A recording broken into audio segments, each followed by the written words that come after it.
Hi welcome to Pallavi logs. ಎಲ್ಲರೂ ಹೇಗಿದ್ದೀರಾ? ಚೆನ್ನಾಗಿದ್ದೀರಾ ಅಂತ ಅಂದ್ಕೊಂಡಿದ್ದೀನಿ. ನಾನು ಕೂಡ ಚೆನ್ನಾಗಿದ್ದೀನಿ. ನಾನಿವತ್ತೊಂದು ಹೊಸ ರೆಸಿಪಿ ಮಾಡ್ತಾಯಿದ್ದೀನಿ.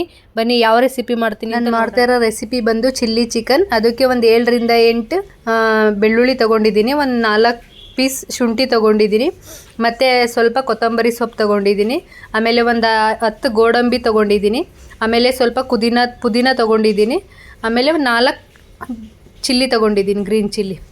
ಇದನ್ನೆಲ್ಲ ಸಣ್ಣದಾಗಿ ರುಬ್ಕೋಬೇಕು. ಬನ್ನಿ ರುಬ್ಕೊಂಬರ್ತೀನಿ ನಾನು ಇವಾಗ. ರುಬ್ಕೊಂಡಾಯಿತು. ಆ ಚಿಕನ್ನಿಗೆ ನಾನು ಒಂದು ತುಂಬ ಮಾಡ್ತಿಲ್ಲ, ಒಂದು ಅರ್ಧ kg ಮಾಡ್ತಿದ್ದೀನಿ. ಅದಕ್ಕೇ ರುಬ್ಬಿಟ್ಕೊಂಡಿರೋಂಥ ಮಸಾಲೆ, ಉಪ್ಪು ಮತ್ತು ನಿಂಬೆಹಣ್ಣು ಮತ್ತು ಅರಿಶಿನ ಎಲ್ಲದೂ ಹಾಕಿ ಚೆನ್ನಾಗಿ ಮಿಕ್ಸ್ ಮಾಡ್ಕೊಳ್ಳೋಣ.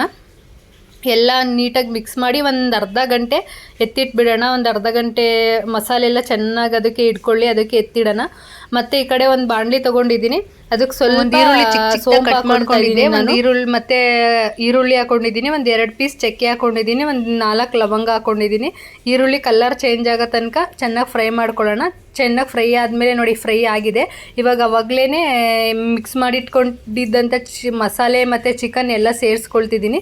ಇದೇನು ತುಂಬ ಟೈಮ್ ಏನು ಹಿಡಿಯಲ್ಲ, ಮತ್ತು ತುಂಬ ಕೆಲಸನೂ ಇಲ್ಲ. 5 ನಿಮಿಷ ಬಿಟ್ಟಿದೆ ನೋಡಿ ಹೆಂಗೆ ಚೆನ್ನಾಗಿ ಕುದೀತಾ ಇದೆ. ಇನ್ನೂ ಸ್ವಲ್ಪ ಆಗಬೇಕು. ಆದರೆ ಇನ್ನೊಂದು 2-3 ನಿಮಿಷ ಬೇಯಬೇಕು. ಇನ್ನು ಚಿಕನ್ ಅದಿನ್ನ ಬೆಂದಿಲ್ಲ. ಇನ್ನೊಂದು 2-3 ನಿಮಿಷ ಬೇಯಿಸ್ಕೊಳ್ತೀನಿ ನಾನು ಹಂಗೇನೆ. ನೋಡಿ ಒಂದು 5 ನಿಮಿಷ ಎಣ್ಣೆ ಎಲ್ಲ ಬಿಟ್ಟು ಬೇಯಿಸ್ಕೊಂಡಿದ್ದೀನಿ. ನೋಡಿ ಬೇಯ್ತಿದೆ. ಹಂಗೆ ಒಂದು 2-3 ನಿಮಿಷ ಹಂಗೆ ತಿರುಗಿಸ್ಕೊಳ್ತಾ ಇರಿ, ಬೇಯುತ್ತೆ. ಇನ್ನೊಂದು ಸ್ವಲ್ಪ ಬೇಯಬೇಕು ನಂದು ಅಷ್ಟೇ, ಜಾಸ್ತಿ ಏನಿಲ್ಲ. ನೋಡಿ ಬೆಂದಿದೆ ಇವಾಗ.